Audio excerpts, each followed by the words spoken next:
ಮಗುವನ್ನು ಪಡೆಯುವುದು ಪ್ರತಿಯೊಬ್ಬರ ಜೀವನದಲ್ಲಿ ನಡೆಯುವ ಪ್ರಮುಖ ವಿದ್ಯಮಾನಗಳಲ್ಲಿ ಒಂದು.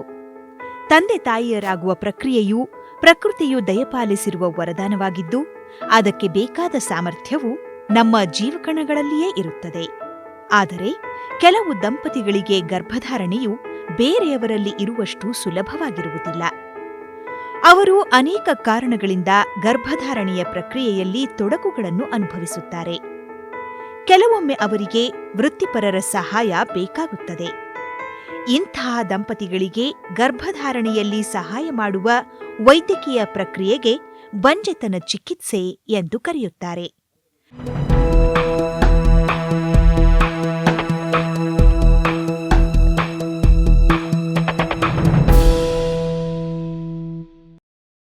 ಈ ವೈದ್ಯಕೀಯ ಪ್ರಕ್ರಿಯೆಯು ರೋಗನಿರ್ಣಯ, ಆಪ್ತ ಸಮಾಲೋಚನೆ, ಶಸ್ತ್ರಚಿಕಿತ್ಸೆ ಹಾಗೂ ಶಸ್ತ್ರಚಿಕಿತ್ಸೆ ಅಗತ್ಯವಿಲ್ಲದ ಇತರೆ ಚಿಕಿತ್ಸೆಗಳನ್ನು ಒಳಗೊಂಡಿರುತ್ತದೆ. ಕೆಲವು ದಂಪತಿಗಳಿಗೆ ಕೇವಲ ಆಪ್ತ ಸಮಾಲೋಚನೆ, ಔಷಧಿಗಳ ಉಪಯೋಗ ಅಥವಾ ಚಿಕ್ಕ ಶಸ್ತ್ರಚಿಕಿತ್ಸೆಯಿಂದ ಸಮಸ್ಯೆಯು ಪರಿಹಾರವಾಗಬಹುದು.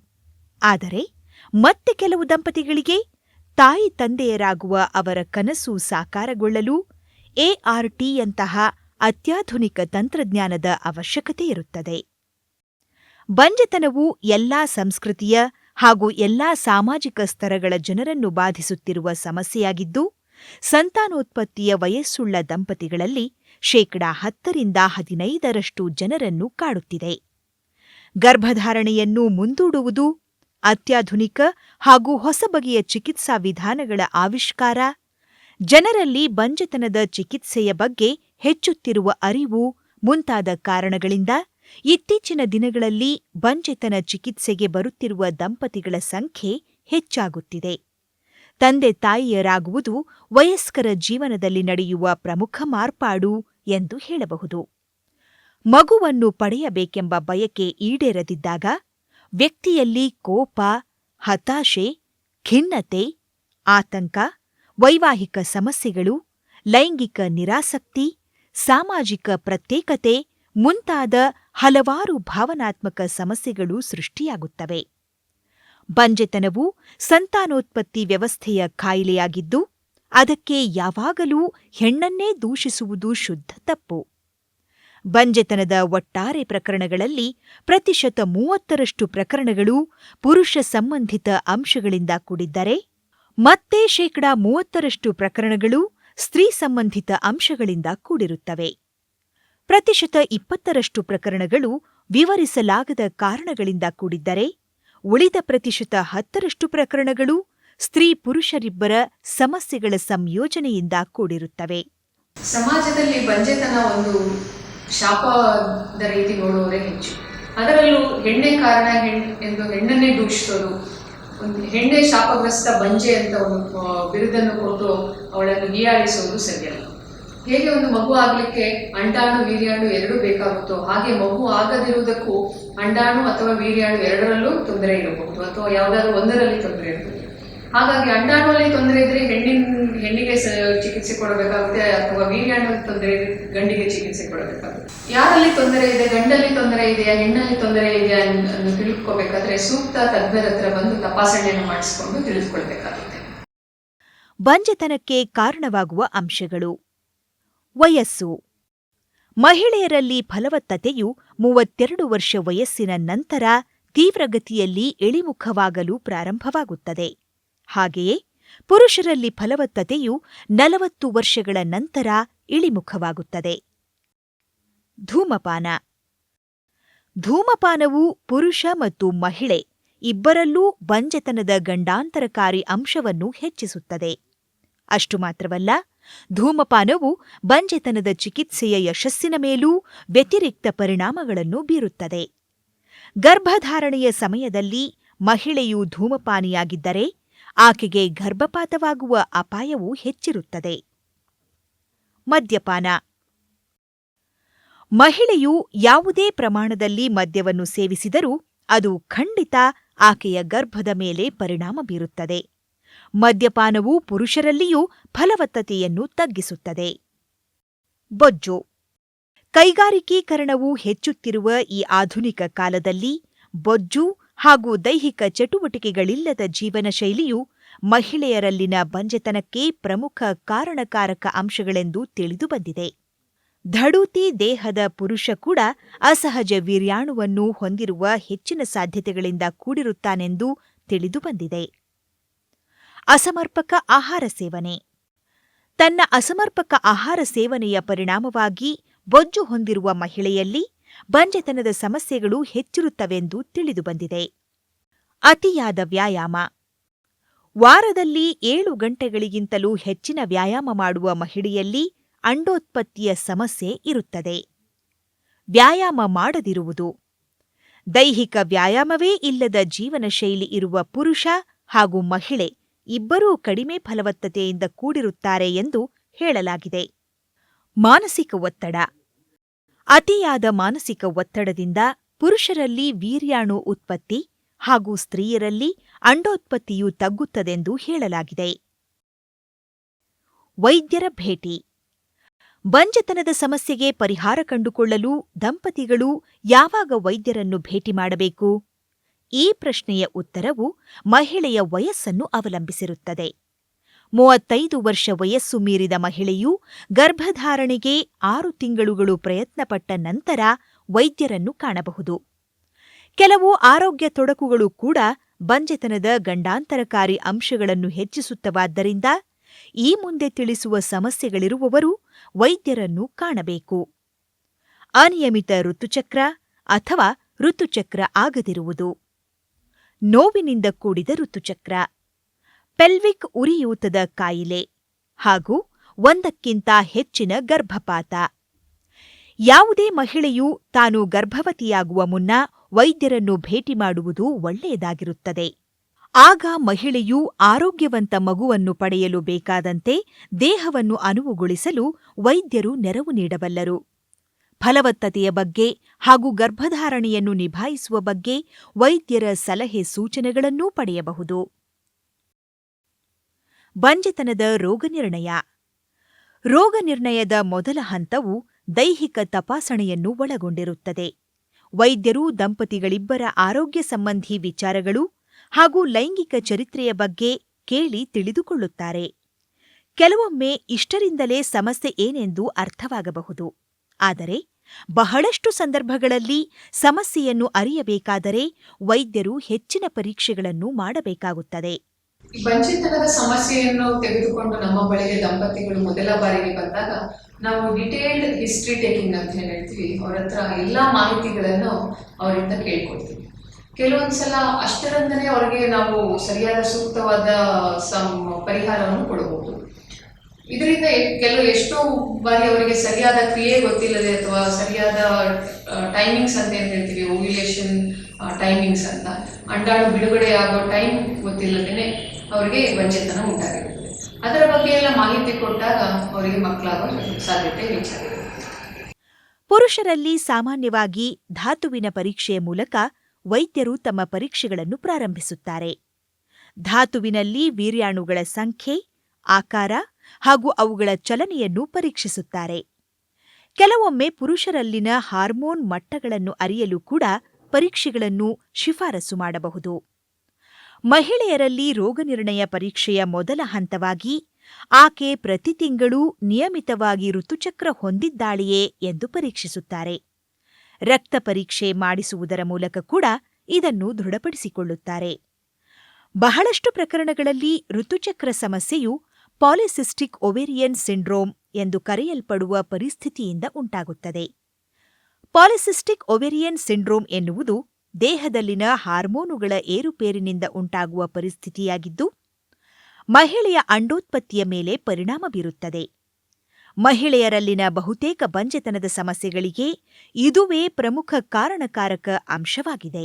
ಬಂಜೆತನಕ್ಕೆ ಹೆಣ್ಣಿನಿಂದ ಮುಖ್ಯವಾದ ಕಾರಣವೇನೆಂದರೆ ಪಾಲಿಸಿಸ್ಟಿಕ್ ಓವೇರಿಯನ್ ಡಿಸೀಸ್ ಅಂತ ಹೇಳ್ತೀವಿ. ಇವರಲ್ಲಿ ಅಂಡಾಶಯದ ಮೇಲೆ ಸಣ್ಣ ಸಣ್ಣ ನೀರುಗುಳ್ಳೆಗಳ ತರ ಆಗಿರುತ್ತೆ. ಇವರಿಗೆ ತಿಂಗಳಿಗೊಮ್ಮೆ ಅಂಡಾಣು ಬಿಡುಗಡೆಯಾಗುವುದು ಸರಿಯಾಗಿ ಆಗುವುದಿಲ್ಲ. ಅದರಿಂದ ಇವರಿಗೆ ಮಕ್ಕಳಾಗದೇನೆ ಬಂಜೆತನ ಉಂಟಾಗುತ್ತದೆ. ಇವರಿಗೆ ಹಾರ್ಮೋನ್ ಲೆವೆಲ್ಸ್ ಅಲ್ಲಿ ಏರುಪೇರಾಗಿರುತ್ತದೆ. ಇದರಿಂದ ಗಂಡಸರಿಗಿರಬೇಕಾದಂಥ ಹಾರ್ಮೋನ್ಸ್ ಲೆವೆಲ್ ಜಾಸ್ತಿಯಾಗಿ ಗಂಡಸರ ರೀತಿ ಮೀಸೆಯ ಮೇಲಿರೋ ಕೂದಲುಗಳು ಜಾಸ್ತಿ ಬೆಳೆಯೋದು ಅಥವಾ ಗಡ್ಡದ ಜಾಗದಲ್ಲಿ ಕೂದಲು ಜಾಸ್ತಿ ಬೆಳೆಯೋದು ಅಥವಾ ಕೆನ್ನೆಯ ಮೇಲೆ ಹೆಚ್ಚಾಗಿ ಬೆಳೆಯೋದು ಅಥವಾ ಎದೆಯ ಭಾಗ ಹೊಟ್ಟೆಯ ಭಾಗ ಎಲ್ಲಿಯಾದರೂ ಕೂದಲು ಹೆಚ್ಚಾಗಿ ಬೆಳೆಯಬಹುದು. ಇದು ನಾವು ವಿರಿಲೈಸೇಷನ್ ಅಂತ ಹೇಳ್ತೀವಿ. ಸ್ತ್ರೀಯರಿಗೆ ಪರೀಕ್ಷೆಗಳು. ಸಾಮಾನ್ಯ ದೈಹಿಕ ತಪಾಸಣೆ. ವೈದ್ಯರು ಮಹಿಳೆಯ ವೈದ್ಯಕೀಯ ಚರಿತ್ರೆ, ಸೇವಿಸುವ ಔಷಧಿಗಳು, ಋತುಚಕ್ರ, ಲೈಂಗಿಕತೆ ಮುಂತಾದ ವಿಚಾರಗಳನ್ನು ಕೇಳಿ ತಿಳಿದುಕೊಳ್ಳುತ್ತಾರೆ. ಹಾಗೆಯೇ ಸ್ತ್ರೀರೋಗ ತಜ್ಞರು ದೈಹಿಕ ತಪಾಸಣೆ ನಡೆಸುತ್ತಾರೆ. ರಕ್ತ ಪರೀಕ್ಷೆ. ರಕ್ತ ಪರೀಕ್ಷೆಯ ಮೂಲಕ ಮಹಿಳೆಯಲ್ಲಿನ ಹಾರ್ಮೋನುಗಳ ಮಟ್ಟ ಹಾಗೂ ಅಂಡೋತ್ಪತ್ತಿಯ ಬಗ್ಗೆ ವಿವರಗಳನ್ನು ತಿಳಿದುಕೊಳ್ಳುತ್ತಾರೆ. ಆನುವಂಶಿಕ ಪರೀಕ್ಷೆ. ಆನುವಂಶಿಕ ವಿಷಯಗಳು ಮಹಿಳೆಯ ಫಲವತ್ತತೆಯ ಮೇಲೆ ಏನಾದರೂ ಪರಿಣಾಮ ಬೀರಿವೆಯೋ ಎಂದು ತಿಳಿದುಕೊಳ್ಳಲು ಈ ಪರೀಕ್ಷೆ ನಡೆಸುತ್ತಾರೆ. ಥೈರಾಯ್ಡ್ ಪರೀಕ್ಷೆ.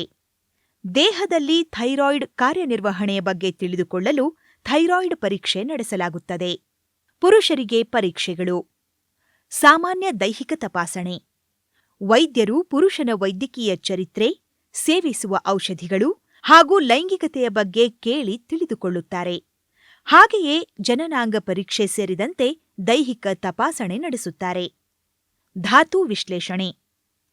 ವೈದ್ಯರು ಪುರುಷನ ಧಾತುವಿನ ಪರೀಕ್ಷೆಗೆ ಶಿಫಾರಸು ಮಾಡುತ್ತಾರೆ. ಧಾತುವನ್ನು ಪ್ರಯೋಗಶಾಲೆಯಲ್ಲಿ ಪರೀಕ್ಷೆಗೆ ಒಳಪಡಿಸಿ ವೀರ್ಯಾಣುಗಳ ಗುಣಮಟ್ಟ, ಚಲನ ಸಾಮರ್ಥ್ಯ, ಇರಬಹುದಾದ ಸೋಂಕುಗಳು ಮುಂತಾದ ವಿಚಾರಗಳನ್ನು ವಿಶ್ಲೇಷಿಸುತ್ತಾರೆ. ರಕ್ತ ಪರೀಕ್ಷೆ. ಪುರುಷನ ರಕ್ತವನ್ನು ಪರೀಕ್ಷಿಸುವುದರ ಮೂಲಕ ಪುರುಷ ಸಂಬಂಧಿ ಹಾರ್ಮೋನುಗಳ ಮಟ್ಟವನ್ನು ಪರೀಕ್ಷಿಸಲಾಗುತ್ತದೆ. ಅಲ್ಟ್ರಾಸೌಂಡ್ ಪರೀಕ್ಷೆ. ಪುರುಷನಿಗೆ ಅಲ್ಟ್ರಾಸೌಂಡ್ ಪರೀಕ್ಷೆಯ ಮೂಲಕ ವೀರ್ಯವು ಹೊರಬರುವ ಮಾರ್ಗದಲ್ಲಿ ಅಡೆತಡೆಗಳು ಏನಾದರೂ ಇವೆಯೇ ಎಂದು ಪರೀಕ್ಷಿಸುತ್ತಾರೆ.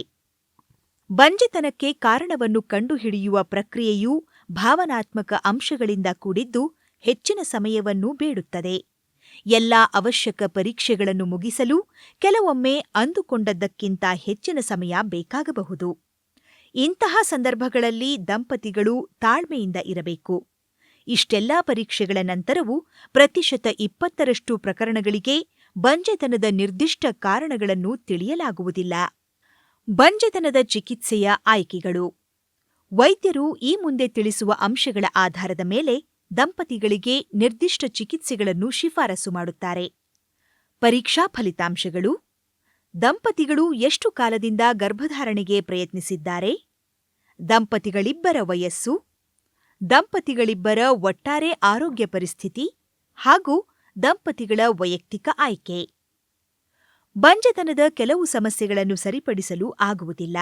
ಆದಾಗ್ಯೂ ಫಲವತ್ತತೆಯನ್ನು ಸಾಧ್ಯವಾಗಿಸುವ ಎಆರ್ಟಿಯಂತಹ ಆಧುನಿಕ ತಂತ್ರಜ್ಞಾನಗಳ ಸಹಾಯದಿಂದ ಮಹಿಳೆಯು ಗರ್ಭಧರಿಸಲು ಸಾಧ್ಯವಿದೆ. ಇದೇನು ಇಲ್ಲ ಅಥವಾ ಬೇರೆ ಇನ್ನೇನಾದರೂ ತೊಂದರೆ ಇದ್ರೆ ಅಥವಾ ಹಾರ್ಮೋನಿನಲ್ಲಿ ವ್ಯತ್ಯಾಸವಿದ್ದರೆ ಅಥವಾ ಅಂಡಾಣು ಸರಿಯಾಗಿ ಬಿಡುಗಡೆಯಾಗುತ್ತಿಲ್ಲ, ನಾವು ಸ್ವಲ್ಪ ನಮ್ಮ ಹತ್ರ ಸರಳವಾದ ವಿಧಾನದಲ್ಲಿ ಕೆಲವೊಮ್ಮೆ ಓವ್ಯುಲೇಷನ್ ಅಂದ್ರೆ ಅಂಡಾಣು ಬಿಡುಗಡೆ ಆಗುವ ಹಾಗೆ ಮಾತ್ರೆಗಳು ಅಥವಾ ಇಂಜೆಕ್ಷನ್ಗಳು, ಅದರ ಜೊತೆಗೆ IUI ಅಂತ ಏನು ಹೇಳ್ತೀವಿ, ಇಂಟ್ರಾಯುಟ್ರೈನ್ ಇನ್ಸೆಮಿನೇಷನ್, ವೀರ್ಯಾಣುವಿನಲ್ಲಿ ಚಲನಾಶಕ್ತಿ ಕಡಿಮೆ ಇದ್ದರೆ ಅಥವಾ ವೀರ್ಯಾಣುವಿನ ಸಂಖ್ಯೆ ಕಡಿಮೆಯಾದಾಗ ನಾವು ಇದನ್ನು ಮಾಡಿದರೆ ಹೆಚ್ಚು ಫಲ ಸಿಗುತ್ತೆ.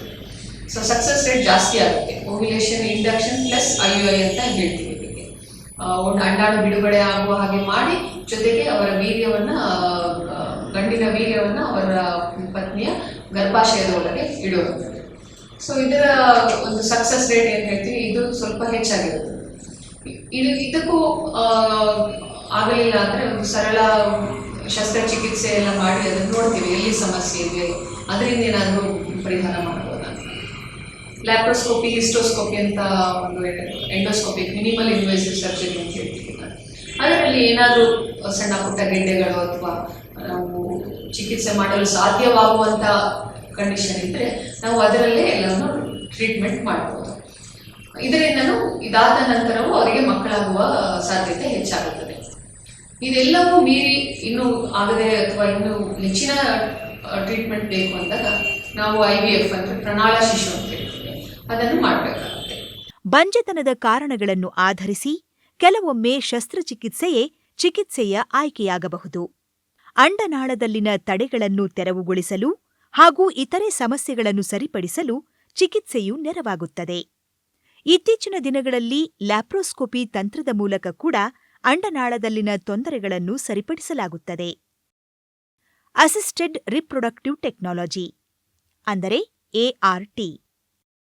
ಭಾರತದಲ್ಲಿ ಪ್ರತಿ ವರ್ಷವೂ ಸಾವಿರಾರು ಮಕ್ಕಳು ಅಸಿಸ್ಟೆಡ್ ರಿಪ್ರೊಡಕ್ಟಿವ್ ಟೆಕ್ನಾಲಜಿ ಎಂದು ಕರೆಯಲ್ಪಡುವ ಎಆರ್ಟಿ ತಂತ್ರಜ್ಞಾನದ ಫಲವಾಗಿ ಜನಿಸುತ್ತಿದ್ದಾರೆ.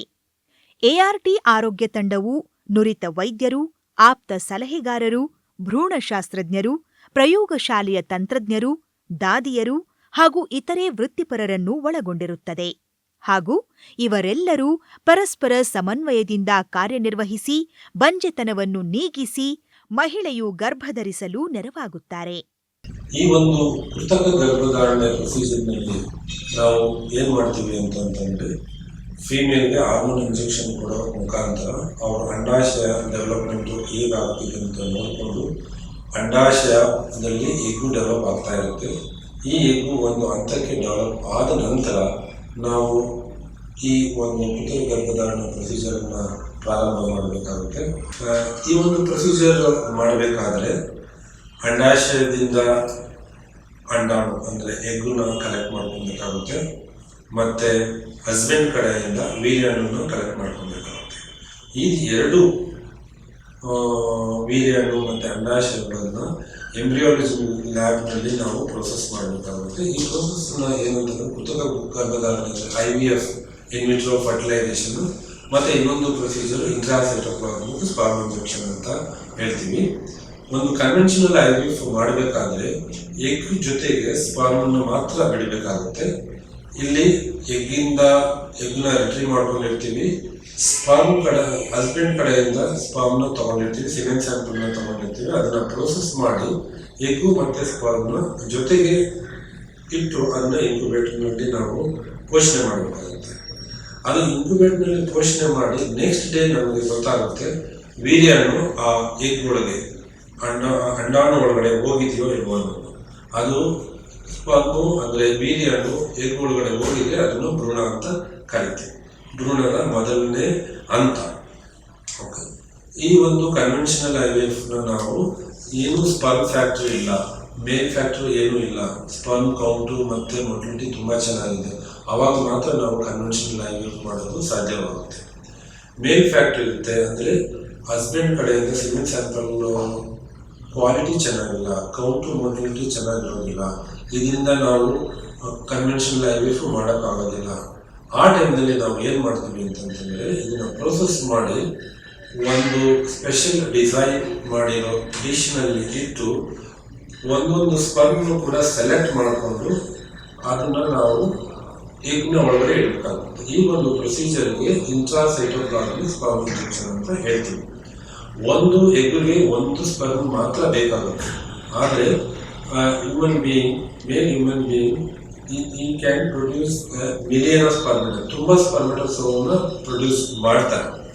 ಆದರೆ ಮೇಲ್ ಫ್ಯಾಕ್ಟ್ರಿ ಎಲ್ಲಿರುತ್ತೆ, 7 ಮೇಲ್ ಫ್ಯಾಕ್ಟ್ರಿ ಎಲ್ಲಿರುತ್ತೆ, ಕೌಂಟು ಮೊಟಿಲಿಟಿ ಇಲ್ಲಿ ಚೆನ್ನಾಗಿರೋದಿಲ್ವೋ ಅಂಥ ಒಂದು ಕಪಲ್ಗೆ, ಅಂಥ ಒಂದು ಪರಿಸ್ಥಿತಿ ಇದ್ದಾಗ ಈ ಮೈಕ್ರೋ ಮ್ಯಾನಿಪುಲೇಟರ್ ಯೂಸ್ ಮಾಡೋದ್ರಿಂದ ನಾವು ಎಲ್ಲೇ ಸ್ಪರ್ಮ್ ಇದ್ರೂ ಸ್ಪರ್ಮ್ ಸಿಮೆನ್ ಸ್ಯಾಂಪಲ್ನಲ್ಲಿ 1-2 ಕಾಣ್ ಬರ್ಬೋದು ಅಷ್ಟೇ. ಮೈಕ್ರೋಸ್ಕೋಪ್ನಲ್ಲಿ ನೋಡಿದಾಗ ಅದು ಸಿಮೆನ್ ಸ್ಯಾಂಪಲ್ನಲ್ಲಿ ಇದ್ರೆ ಅದನ್ನು ಎಕ್ಸಿ ಮಾಡ್ಬೋದು. ಸಿಮೆನ್ ಸ್ಯಾಂಪಲ್ನಲ್ಲಿ ಇಲ್ಲದೇ ಇದ್ದಾಗಲೂ ಕೂಡ ನಾವು ಸರ್ಜಿಕಲ್ ರಿಟ್ರೀವಲ್ ಅಂತ ಹೇಳ್ತೀವಿ. ಟೆಸ್ಟಿಸ್ ಇಂದನೂ ಸ್ಪರ್ಮ್ ತೆಗೆದು, ಎಲ್ಲಿ ಟೆಸ್ಟಿಸ್ ಅಂತಂದ್ರೆ ಈ ಒಂದು ಜಾಗದಲ್ಲೇ ಸ್ಪರ್ಮ್ ಫಾರ್ಮೇಷನ್ ಆಗುತ್ತೆ, ಸ್ಪರ್ಮ್ ಪ್ರೊಡಕ್ಷನ್ ಆಗೋದೇ ಈ ಒಂದು ಟೆಸ್ಟಿಸ್ನಲ್ಲಿ. ಇಲ್ಲಿನೂ ಕೂಡ ನಾವು ಸರ್ಜಿಕಲ್ ಮೆಥಡ್ ಇಂದ ಸ್ಪರ್ಮ್ ತೆಗೆದಾಗ ಅಲ್ಲಿ ಸ್ಪರ್ಮ್ ಇದ್ರೆ ಅದನ್ನು ಯೂಸ್ ಮಾಡಿ ನಾವು ಇಕ್ಸಿ ಪ್ರೊಸೀಜರ್ನ ಮಾಡಬಹುದು. ಈ ಒಂದು ಇಕ್ಸಿ ಪ್ರೊಸೀಜರ್ನ ಆದ್ಮೇಲೆ ನಾವು ನೆಕ್ಸ್ಟ್ ಡೇ ಚೆಕ್ ಮಾಡ್ತೀವಿ.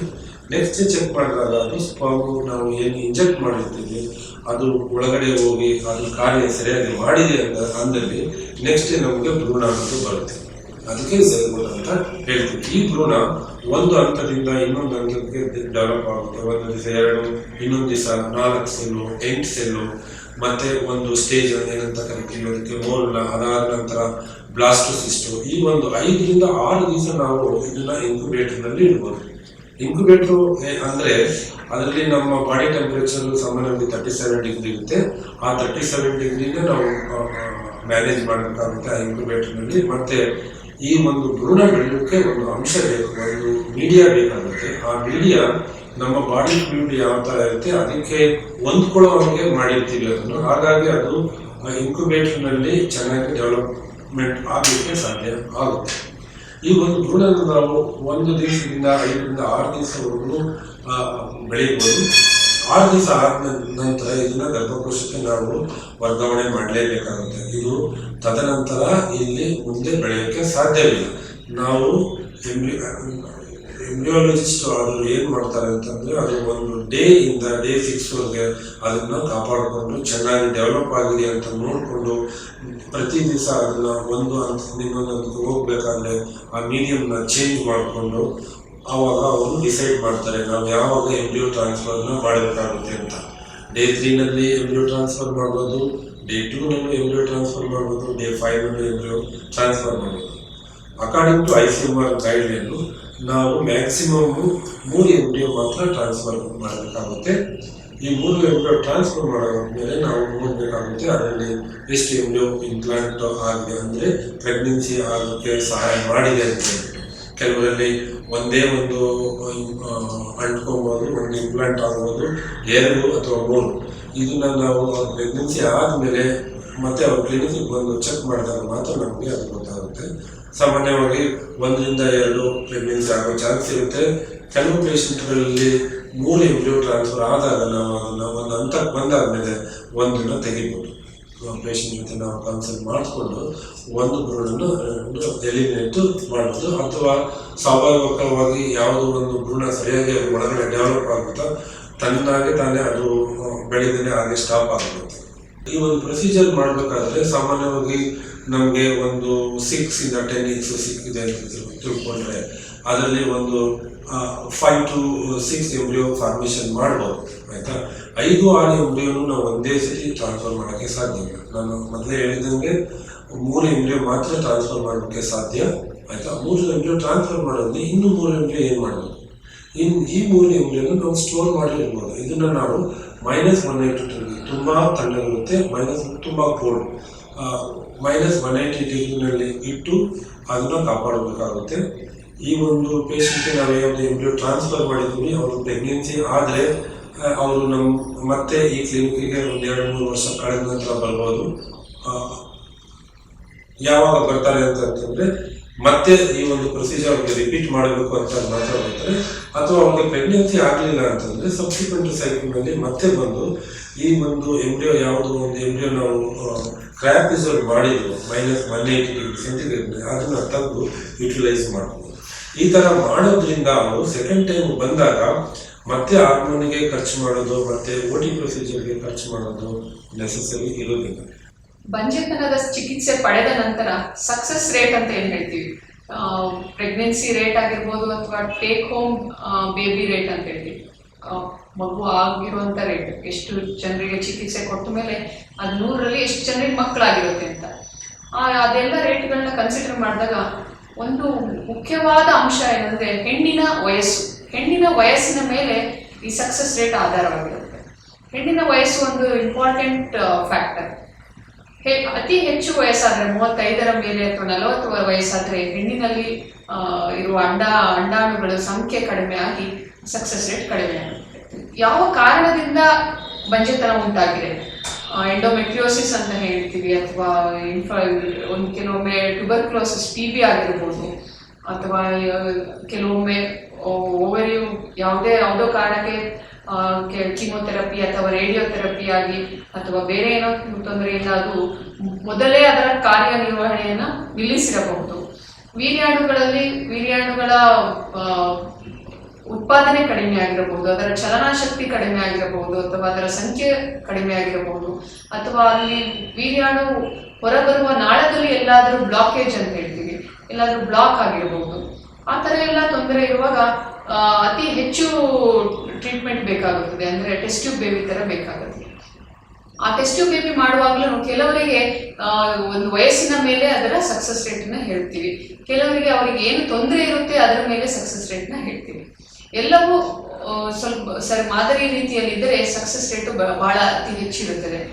ಆದರೆ ಹೆಣ್ಣಿನ ಏಜು ಅಥವಾ ಗಂಡಿನ ಏಜು 50 ದಾಟಿದ್ದರೆ, ಹೆಣ್ಣಿನ ಏಜು 35-40 ದಾಟಿದ್ದರೆ ಸಕ್ಸಸ್ ರೇಟು ತುಂಬಾ ಕಡಿಮೆ ಆಗುತ್ತೆ. ಈ ಟೆಸ್ಟ್ ಬೇಬಿ ಪ್ರೊಸೀಜರ್ ಮಾಡಿದಾಗ ನಮಗೆ ಒಂದು 10 ಪೇಷಂಟ್ಗೆ ಪ್ರೊಸೀಜರ್ ಮಾಡಿದರೆ 10 ಪೇಷಂಟ್ಗೆ ಪ್ರೆಗ್ನೆನ್ಸಿ ಆಗೋಕ್ಕೆ ಚಾನ್ಸಸ್ಸು ಇರೋದು ಇಲ್ಲ.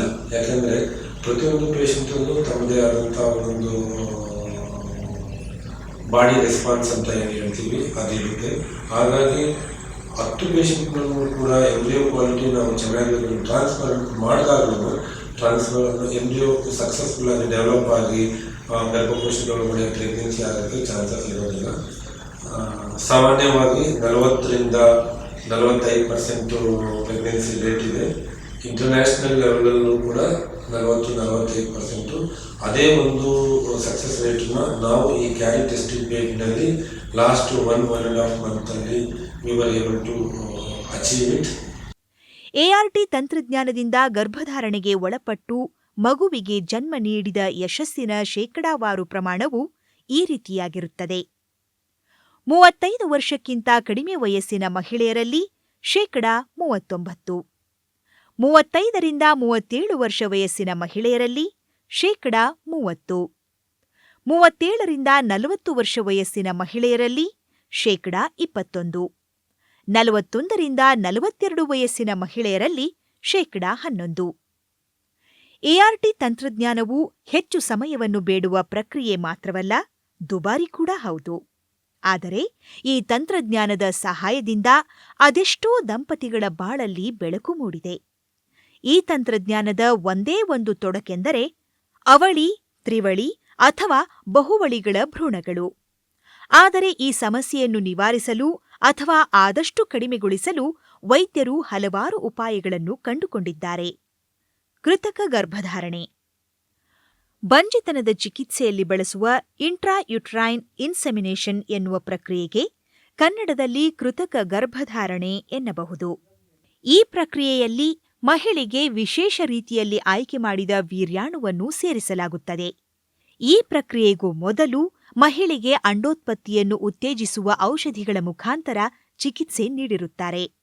ಈ ಕೃತಕ ಗರ್ಭಧಾರಣೆ ಪ್ರಕ್ರಿಯೆಯನ್ನು ಸಾಮಾನ್ಯವಾಗಿ ಈ ಮುಂದೆ ತಿಳಿಸುವ ಸಂದರ್ಭಗಳಲ್ಲಿ ಬಳಸುತ್ತಾರೆ. ಪುರುಷನಲ್ಲಿ ಸೌಮ್ಯ ನಪುಂಸಕತೆ ಇದ್ದಾಗ, ಮಹಿಳೆಯ ಯೋನಿಕೊರಳಿನ ಶ್ಲೇಷ್ಮದಲ್ಲಿ ತೊಂದರೆ ಇದ್ದಾಗ, ಅಥವಾ ದಂಪತಿಗಳು ವಿವರಿಸಲಾಗದ ಬಂಜೆತನದಿಂದ ಕೂಡಿದ್ದಾಗ. ART ಪ್ರಕ್ರಿಯೆಯಲ್ಲಿ ಕೆಲವು ಸಂದರ್ಭಗಳಲ್ಲಿ ದಾನಿಯ ತತ್ತಿ, ದಾನಿಯ ವೀರ್ಯಾಣು ಅಥವಾ ಶೈತ್ಯೀಕರಿಸಿದ ಭ್ರೂಣವನ್ನು ಬಳಸಲಾಗುತ್ತದೆ. ತನ್ನ ಅಂಡಾಶಯದಲ್ಲಿ ಅಂಡೋತ್ಪತ್ತಿ ಸಾಧ್ಯವಿಲ್ಲದ ಮಹಿಳೆಗೆ ದಾನಿಯ ತತ್ತಿಯನ್ನು ಉಪಯೋಗಿಸಬೇಕಾಗುತ್ತದೆ. ಹಾಗೆಯೇ ಮಹಿಳೆ ಅಥವಾ ಪುರುಷನಲ್ಲಿ ತೀವ್ರತರವಾದ ಆನುವಂಶಿಕ ಕಾರಣಗಳಿದ್ದು ಅವುಗಳು ಮಗುವಿಗೂ ಪ್ರಸರಿಸುವ ಸಾಧ್ಯತೆಗಳಿರುವ ಸಂದರ್ಭಗಳಲ್ಲಿ ಕೂಡ ದಾನಿಯ ತತ್ತಿ ಅಥವಾ ವೀರ್ಯವನ್ನು ಬಳಸಲಾಗುತ್ತದೆ. ಬಂಜೆತನದಿಂದ ಬಳಲುವ ದಂಪತಿಗಳು ದಾನಿಯ ಭ್ರೂಣವನ್ನು ಕೂಡ ಉಪಯೋಗಿಸಿಕೊಳ್ಳಬಹುದು. ಈ ಭ್ರೂಣಗಳು ಬಂಜೆತನದ ಚಿಕಿತ್ಸೆಯ ಪ್ರಕ್ರಿಯೆಯಲ್ಲಿ ಇತರೆ ದಂಪತಿಗಳಿಂದ ಉಂಟಾಗಿದ್ದಾಗಿರಬಹುದು ಅಥವಾ ದಾನಿ ತತ್ತಿ ಹಾಗೂ ದಾನಿ ವೀರ್ಯದ ಸಂಯೋಗದಿಂದ ಉಂಟಾಗಿದ್ದಿರಬಹುದು. ಈ ದಾನಿ ಭ್ರೂಣವನ್ನು ಮಹಿಳೆಯ ಗರ್ಭಾಶಯಕ್ಕೆ ಸೇರಿಸಲಾಗುತ್ತದೆ. ಈ ರೀತಿ ಜನಿಸಿದ ಮಗುವು ಜೈವಿಕವಾಗಿ ತಂದೆ ತಾಯಿ ಇಬ್ಬರಿಗೂ ಸೇರಿರುವುದಿಲ್ಲ. ಬಂಜೆತನ ಹಾಗೂ ಚಿಕಿತ್ಸೆಯ ಬಗ್ಗೆ ಕಟ್ಟುಕಥೆಗಳು. ಬಂಜೆತನ ಹಾಗೂ ಅದರ ಚಿಕಿತ್ಸೆಯ ಬಗ್ಗೆ ಸಾಮಾನ್ಯ ಜನರ ಮನಸ್ಸಿನಲ್ಲಿ ಅನೇಕ ಬಗೆಯ ಆತಂಕ, ಹೆದರಿಕೆಗಳು ಮನೆ ಮಾಡಿವೆ. ಹಾಗೆಯೇ ಇವೆಲ್ಲದಕ್ಕೂ ತಮ್ಮದೇ ತರ್ಕರಹಿತ ವಾದವನ್ನು ಮಂಡಿಸುವ ಜನರು ಕಾಲಾನುಕ್ರಮದಲ್ಲಿ ಅನೇಕ ಕಟ್ಟುಕಥೆಗಳನ್ನು ಸೃಷ್ಟಿಸಿದ್ದಾರೆ. ಇಂತಹ ಕೆಲವು ಕಟ್ಟುಕಥೆಗಳನ್ನು ನಂಬಿದರೆ ಬಂಜೆತನವನ್ನು ಅನುಭವಿಸುತ್ತಿರುವ ದಂಪತಿಗಳಿಗೆ ಕೆಲವೊಮ್ಮೆ ಅಪಾಯವೂ ಎದುರಾಗಬಹುದು. ಈಗ ನಮ್ಮ ವೈದ್ಯರು ಇಂತಹ ಕಟ್ಟುಕಥೆಗಳ ಸತ್ಯಾಸತ್ಯತೆಯನ್ನು ನಿಮ್ಮ ಮುಂದೆ ಬಿಚ್ಚಿಡಲಿದ್ದಾರೆ. ಬಂಜೆತನವು ಯಾವಾಗಲೂ ಮಹಿಳೆಯ ಸಮಸ್ಯೆಯಾಗಿದ್ದು, ಪುರುಷರಲ್ಲಿ ಈ ಸಮಸ್ಯೆ ಇರುವುದಿಲ್ಲ. ಇದು ಶುದ್ಧ ಸುಳ್ಳು. ಯಾವಾಗಲೂ ಬಂಜೆತನಕ್ಕೆ ಹೆಣ್ಣೆ ಕಾರಣವಲ್ಲ. ಒಂದು ಮಗು ಆಗಬೇಕಾದರೆ ವೀರ್ಯಾಣು ಹಾಗೂ ಅಂಡಾಣು ಎರಡೂ ಇರಬೇಕು. ಯಾವುದರಲ್ಲಾದರೂ ತೊಂದರೆ ಇದ್ದರೆ ಮಕ್ಕಳಾಗೋದಕ್ಕೆ ಆಗುವುದಿಲ್ಲ. ವೀರ್ಯಾಣುವಿನಲ್ಲಿ ತೊಂದರೆ ಇದ್ದರೆ ಅಂದರೆ ಗಂಡಿನಲ್ಲಿ ತೊಂದರೆ ಇದ್ದರೆ ಮಕ್ಕಳಾಗುವುದಿಲ್ಲ. ಅದನ್ನು ಪರೀಕ್ಷಿಸಿಕೊಂಡು ತಿಳಿದುಕೊಂಡರೆ ಮಾತ್ರ ಗೊತ್ತಾಗುತ್ತದೆ. ಹಾಗಾಗಿ ದಂಪತಿಗಳು ಸೂಕ್ತ ತಜ್ಞರ ಬಳಿಗೆ ಬಂದು ತಪಾಸಣೆ ಮಾಡಿಸಿಕೊಂಡು ಗಂಡಿನಲ್ಲಿ ಸಮಸ್ಯೆ ಇದೆಯಾ ಅಥವಾ ಹೆಣ್ಣಿನಲ್ಲಿ ಸಮಸ್ಯೆ ಇದೆಯಾ ಎಂದು ತಿಳಿದರೆ ಪರಿಹಾರ ಗೊತ್ತಾಗುತ್ತದೆ. ನಮ್ಮ ಪೂರ್ವಜನ್ಮದಲ್ಲಿ ಮಾಡಿದ ಪಾಪದಿಂದ ಈ ಜನ್ಮದಲ್ಲಿ ಬಂಜೆತನ ಉಂಟಾಗಿರುತ್ತದೆ. ಈ ಆಧುನಿಕ ಯುಗದಲ್ಲೂ ಬಂಜೆತನವನ್ನು ಶಾಪ ಎಂದು ಹೇಳುವವರಿಗೆ ಏನ್ ಹೇಳಬೇಕು ಅಂತ ನಮಗೆ ಗೊತ್ತಾಗ್ತಾ ಇಲ್ಲ. ಹಾಗಿದ್ದಲ್ಲಿ ಬಂಜೆತನದಿಂದ ಬಂದು ನಮ್ಮ ಹತ್ರ ಬಂದು ಸೂಕ್ತ ತಪಾಸಣೆಯನ್ನು ಪಡೆದುಕೊಂಡು ಹಾಗೂ ಸೂಕ್ತ ಪರಿಹಾರವನ್ನು ಕಂಡುಕೊಂಡು ಎಷ್ಟೋ ದಂಪತಿಗಳಿಗೆ ಮಕ್ಕಳಾಗಿದ್ದಾರೆ. ಹಾಗಿದ್ದ ಮೇಲೆ ಅವರಿಗೆ ಶಾಪ ಹೇಗೆ ಆಗುತ್ತದೆ ಅದು? ಹಾಗಾಗಿ ಅದನ್ನು ಶಾಪ ಎಂದು ಯಾರೂ ಪರಿಗಣಿಸಬಾರದು. ಹಾಗೂ ಬಂಜೆತನ ಕಾಯಿಲೆಯೂ ಅಲ್ಲ, ಅದು ಒಂದು ಪರಿಸ್ಥಿತಿ. ಆ ದಂಪತಿಗಳಿಗೆ ಉಂಟಾಗಿರುವ ಒಂದು ಮಕ್ಕಳಿಲ್ಲದ ಪರಿಸ್ಥಿತಿ ಅಷ್ಟೇ. ಫಲವತ್ತತೆಯ ಚಿಕಿತ್ಸೆಗಳು ಯಾವಾಗಲೂ ದುಬಾರಿಯಾಗಿರುತ್ತವೆ. ಬಂಜೆತನದ ಚಿಕಿತ್ಸೆ ತುಂಬಾ ದುಬಾರಿ ಎಂದು ತಿಳಿದುಕೊಂಡಿರೋ ತಪ್ಪು. ಆದರೆ ಬೇರೆ ಚಿಕಿತ್ಸೆಗಳಿಗೆ ಕಂಪೇರ್ ಮಾಡಿದ್ರೆ ಖಂಡಿತ ಇದು ಸ್ವಲ್ಪ ಹೆಚ್ಚಾಗಿರುತ್ತದೆ. ಏಕೆಂದರೆ ಇದರಲ್ಲಿ ಮಾಡುವ ಟೆಸ್ಟ್ಗಳು, ಹಾರ್ಮೋನ್ ಟೆಸ್ಟ್ಗಳಾಗಲಿ ಅಥವಾ ಹಾರ್ಮೋನ್ ಇಂಜೆಕ್ಷನ್ಗಳಾಗಲಿ ಅವು ದುಬಾರಿಯಾಗಿರುತ್ತವೆ. ಆದರೆ ಎಲ್ಲರಿಗೂ ಅದು ದುಬಾರಿ ಆಗಿರೋದಿಲ್ಲ. ಕೆಲವೊಮ್ಮೆ ನಾವು ಬರೀ ಆಪ್ತ ಸಮಾಲೋಚನೆ ಹಾಗೂ ಅವರಿಗೆ ಸೂಕ್ತ ಹಿಸ್ಟ್ರಿ ಟೇಕಿಂಗ್ ಆದ್ಮೇಲೆ ಸೂಕ್ತ ಸಲಹೆಗಳನ್ನು ಕೊಡುವ ಮೂಲಕನೇ ಕೆಲವೊಮ್ಮೆ ಅವರಿಗೆ ಮಕ್ಕಳಾಗುತ್ತದೆ. ಇನ್ನು ಕೆಲವರಿಗೆ ಸ್ವಲ್ಪ ಸಣ್ಣ ಶಸ್ತ್ರಚಿಕಿತ್ಸೆ ಇರಬಹುದು ಅಥವಾ ಸ್ವಲ್ಪ ಒಂದು ಸಣ್ಣ ಪುಟ್ಟ ಮೆಡಿಸಿನ್ ಅಥವಾ ಒಂದೆರಡು ಇಂಜೆಕ್ಷನ್ ಇಂದನೇ ಮಕ್ಕಳಾಗೋ ಚಾನ್ಸಸ್ ಇರುತ್ತದೆ. ಸೊ ಹೀಗೆ ಎಲ್ಲರಿಗೂ ದುಬಾರಿ ಆಗೋದಿಲ್ಲ. ಅವರವರ ಕಂಡೀಷನ್ ಅಥವಾ ಅದು ಯಾತಕ್ಕಾಗಿ ಬಂಜೆತನ ಉಂಟಾಗಿದೆ ಅದರ ಕಾರಣದ ಮೇಲೆ ಅದು ನಿಂತಿರುತ್ತದೆ. ಬಂಜೆತನದಿಂದ ಕೂಡಿರುವ ದಂಪತಿಗಳು ಮಗುವೊಂದನ್ನು ದತ್ತು ತೆಗೆದುಕೊಂಡರೆ ಅವರಿಗೆ ಮಕ್ಕಳಾಗುತ್ತವೆ. ಬೇರೆಯವರ ಮಕ್ಕಳನ್ನ ದತ್ತು ಪಡೆದುಕೊಂಡರೆ ಅವರಿಗೆ ಮಕ್ಕಳಾಗುತ್ತದೆ ಎನ್ನುವುದನ್ನು ಶುದ್ಧ ಸುಳ್ಳು ಎಂದು ಹೇಳಲಿಕ್ಕಾಗುವುದಿಲ್ಲ. ಯಾಕಂದ್ರೆ ಕೆಲವೊಮ್ಮೆ ಏನೂ ತೊಂದರೆ ಇಲ್ಲದೆ ಅವರಿಗೆ ಒಂದು ಸ್ವಲ್ಪ ಅಂಡಾಣು ಉತ್ಪತ್ತಿ ಅಥವಾ ಅಂಡಾಣು ಹೊರಗೆ ಬರುವ ಸಮಸ್ಯೆ ಅವರ ಸ್ಟ್ರೆಸ್ ಇಂದ ಇರ್ಬೋದು ಅಥವಾ ಲೈಫ್ ಸ್ಟೈಲ್ ಇಂದ ಇರ್ಬೋದು, ಹಾಗಾಗಿ ಅವರಿಗೆ ಆ ಕಂಡೀಷನ್ ಆಗಿದ್ರೆ ಒಂದು ಮಗುವನ್ನು ಅಡಾಪ್ಟ್ ಮಾಡ್ಕೊಂಡ್ಮೇಲೆ ಅವರಿಗೆ ಆ ಮಗುವಿನ ಜೊತೆಗೆ ಆಟ ಆಡ್ಕೊಂಡು ಅವರಿಗೆ ಈ ಸ್ಟ್ರೆಸ್ ಇರೋದಿಲ್ಲ. ನನಗೆ ಮಕ್ಕಳಾಗ್ತಾ ಇಲ್ಲ ಅನ್ನೋ ಯೋಚನೆ ಕೆಲವೊಮ್ಮೆ ಪೂರ್ತಿಯಾಗಿ ಮರೆತು ಅವರ ಅಂಡಾಣು ನಾರ್ಮಲ್ ಆಗಿ ಓವ್ಯುಲೇಷನ್ ಆಗಲಿಕ್ಕೆ ಶುರು ಆಗುತ್ತೆ. ಸೊ ಕೆಲವೊಮ್ಮೆ ಅಂಥವರೆಲ್ಲ ಕನ್ಸೀವ್ ಆಗೋ ಚಾನ್ಸಸ್ ಇರುತ್ತೆ. ದಂಪತಿಗಳು ಬಂಜೆತನದಿಂದ ಕೂಡಿದ್ದಾಗ ಪುರುಷನು ಎರಡನೇ ಮದುವೆ ಮಾಡಿಕೊಂಡರೆ ಮಕ್ಕಳಾಗುತ್ತವೆ. ಇದು ಒಂದು ಮೂಢನಂಬಿಕೆ ಹಾಗೂ ತಪ್ಪು ಕಲ್ಪನೆ. ಒಂದು ವೇಳೆ ಗಂಡಿನಲ್ಲಿಯೇ ತೊಂದರೆ ಇದ್ದರೆ, ಅವರಲ್ಲಿ ವೀರ್ಯವೇ ಉತ್ಪಾದನೆ ಆಗುತ್ತಿಲ್ಲ ಅಂದರೆ ಅವರಿಗೆ ಎಷ್ಟೇ ಮದುವೆ ಆದರೂ ಮಕ್ಕಳಾಗುವುದಿಲ್ಲ. ಹಾಗಾಗಿ ಯಾರೆಲ್ಲಿ ತೊಂದರೆ ಇದೆ, ಎಲ್ಲಿ ಸಮಸ್ಯೆ ಇದೆ ಎಂದು ತಿಳಿದುಕೊಳ್ಳುವುದೇ ಒಳ್ಳೆಯತನ. ಪ್ರಣಾಳ ಶಿಶು ತಂತ್ರಜ್ಞಾನದಿಂದ ಜನಿಸಿದ ಮಗುವು ದೊಡ್ಡವನಾದ ಮೇಲೆ ಅನೇಕ ಆರೋಗ್ಯ ತೊಡಕುಗಳನ್ನು ಅನುಭವಿಸಬೇಕಾಗುತ್ತದೆ. ಈ ಚಿಕಿತ್ಸೆ ಮೂಲಕ ಹುಟ್ಟುವ ಮಕ್ಕಳಿಗೆ ಜನನ ವೈಕಲ್ಯ ಅಥವಾ ಬೇರೆ ಯಾವುದೇ ರೀತಿಯ ತೊಂದರೆ ಬೇರೆ ಸಾಮಾನ್ಯವಾಗಿ ಕನ್ಸೀವ್ ಆಗಿ ಹುಟ್ಟುವ ಮಕ್ಕಳಿಗೆ ಎಷ್ಟಿರುತ್ತದೋ ಶೇಕಡ ಅಷ್ಟೇ ಇರುತ್ತದೆ. ಸೊ ಇವರು ಅಷ್ಟೇ ಹೆಲ್ತಿಯಾಗಿ ಅಷ್ಟೇ ಆರೋಗ್ಯವಾಗಿ ಇರುತ್ತಾರೆ. ಬಂಜೆತನದ ರೋಗ ನಿರ್ಣಯ ಪ್ರಕ್ರಿಯೆಯು ತಿಂಗಳುಗಟ್ಟಲೆ ಸಮಯ ಹಿಡಿಯುತ್ತದೆ ಹಾಗೂ ದುಬಾರಿಯಾಗಿರುತ್ತದೆ. ಹೌದು, ಬಂಜೆತನದ ಚಿಕಿತ್ಸೆಗೆ ಹಾಗೂ ತಪಾಸಣೆಗೆ ಸ್ವಲ್ಪ ಕಾಲಾವಕಾಶ ಹೆಚ್ಚಾಗಿ ಬೇಕಾಗುತ್ತದೆ. ದಂಪತಿಗಳು ಬಂದೊಡನೆ ಅವರೊಂದಿಗೆ ಹಿಸ್ಟ್ರಿಯನ್ನು ತೆಗೆದುಕೊಂಡು ಅವರಲ್ಲಿ ಎಲ್ಲಿ ಸಮಸ್ಯೆ ಇದೆ ಎಂದು ತಿಳಿದುಕೊಳ್ಳಬೇಕಾಗುತ್ತದೆ. ತಿಂಗಳ ಒಂದು ಪರ್ಟಿಕ್ಯುಲರ್ ಡೇ ಅವರು ಋತುವಾದ 2ನೇ ದಿನವೇ ನಾವು ಕೆಲವೊಂದು ಹಾರ್ಮೋನ್ ಟೆಸ್ಟ್ಗಳನ್ನು ಮಾಡಬೇಕಾಗುತ್ತದೆ. ಹಾಗಾಗಿ ಅವರ ಬಂದ ದಿನವೇ ಎಲ್ಲ ತಪಾಸಣೆಗಳನ್ನು ಮಾಡಲಿಕ್ಕೆ ಸಾಧ್ಯವಿಲ್ಲ ಹಾಗೂ ಸ್ವಲ್ಪ ಹೆಚ್ಚು ಸಮಯ ಬೇಕಾಗುತ್ತದೆ. ಅವರ ಪೂರ್ತಿ ಹಿಸ್ಟ್ರಿ ಚರಿತ್ರೆಯನ್ನು ಅರ್ಥ ಮಾಡಿಕೊಂಡು ನಾವು ಹಂತ ಹಂತವಾಗಿ ಪರೀಕ್ಷೆಗಳನ್ನು ತಪಾಸಣೆಗಳನ್ನು ಮಾಡಿಸ್ತೇವೆ ಹಾಗೂ ಅದರ ಮೇಲೆ ಹಂತ ಹಂತವಾಗಿ ಚಿಕ್ಕದರಿಂದ ದೊಡ್ಡ ಚಿಕಿತ್ಸೆಗಳಿಗೆ ಮುಂದುವರಿಯುತ್ತೇವೆ. ಹಾಗಾಗಿ ಒಂದೇ ದಿನದಲ್ಲಿ ಅಥವಾ 1-2-3 ದಿನಗಳಲ್ಲಿ ಇದಕ್ಕೆ ಚಿಕಿತ್ಸೆ ನೀಡಲು ಸಾಧ್ಯವಿಲ್ಲ. ಬಂಜೆತನ ಚಿಕಿತ್ಸೆಯು ಅನೇಕ ವೈದ್ಯಕೀಯ ತೊಡಕು, ಸವಾಲುಗಳಿಂದ ಕೂಡಿರುವಂತಹ ಪ್ರಕ್ರಿಯೆಯಾಗಿದೆ. ಇವುಗಳಲ್ಲಿ ಮುಖ್ಯವಾದವುಗಳೆಂದರೆ ದಂಪತಿಗಳ ವಯಸ್ಸು, ಸಮಸ್ಯೆಯ ಸ್ವಭಾವ, ನಿರ್ದಿಷ್ಟ ಸಮಸ್ಯೆಯ ರೋಗನಿರ್ಣಯ, ನಿರ್ದಿಷ್ಟ ಚಿಕಿತ್ಸೆಯ ಆಯ್ಕೆ, ಪುರುಷ ಅಥವಾ ಮಹಿಳೆಯು ಔಷಧಿಗಳಿಗೆ ಸ್ಪಂದಿಸುವ ವಿಧಾನ ಇತ್ಯಾದಿ. ಆದ್ದರಿಂದ ಬಂಜೆತನ ಚಿಕಿತ್ಸೆಯು ಒಟ್ಟಾರೆಯಾಗಿ ಹೆಚ್ಚಿನ ಸಮಯವನ್ನು ಬೇಡುವ ಪ್ರಕ್ರಿಯೆಯಾಗಿದೆ. ಚಿಕಿತ್ಸೆಯ ಯಶಸ್ಸಿನ ಪ್ರಮಾಣವು ಹೆಚ್ಚಿರಬೇಕೆಂದಾಗ ಪ್ರಕ್ರಿಯೆಯ ಎಲ್ಲಾ ಹಂತಗಳನ್ನು ಅತ್ಯಂತ ಕರಾರುವಕ್ಕಾಗಿ ನಿರ್ವಹಿಸಬೇಕಾಗುತ್ತದೆ. ಇದರಿಂದ ದಂಪತಿಗಳಿಗೆ ದೈಹಿಕವಾಗಿ ಹಾಗೂ ಭಾವನಾತ್ಮಕವಾಗಿ ತ್ರಾಸವಾಗಬಹುದು ಹಾಗೂ ಫಲಿತಾಂಶಕ್ಕಾಗಿ ಕಾಯುತ್ತಾ ಕೂರಬೇಕಾಗುತ್ತದಾದ್ದರಿಂದ ಮಾನಸಿಕವಾಗಿ ಕೂಡ ಒತ್ತಡಕ್ಕೆ ಸಿಲುಕಬಹುದು. ಆದರೆ ದಂಪತಿಗಳು ತಮ್ಮ ಗುರಿಯನ್ನು ತಲುಪಬೇಕಾದರೆ ಇವೆಲ್ಲವನ್ನೂ ಸಹಿಸಿಕೊಂಡು ವೈದ್ಯರು ಹಾಗೂ ಇತರೆ ಸಿಬ್ಬಂದಿಯೊಂದಿಗೆ ಸಹಕರಿಸಬೇಕಾಗುತ್ತದೆ. ತಂದೆ ತಾಯಿಯರಾಗುವ ನಿಮ್ಮ ಕನಸು ಆದಷ್ಟು ಬೇಗ ನನಸಾಗಲೆಂದು ನಾವು ಈ ಮೂಲಕ ಆಶಿಸುತ್ತೇವೆ. ನಮಸ್ಕಾರ.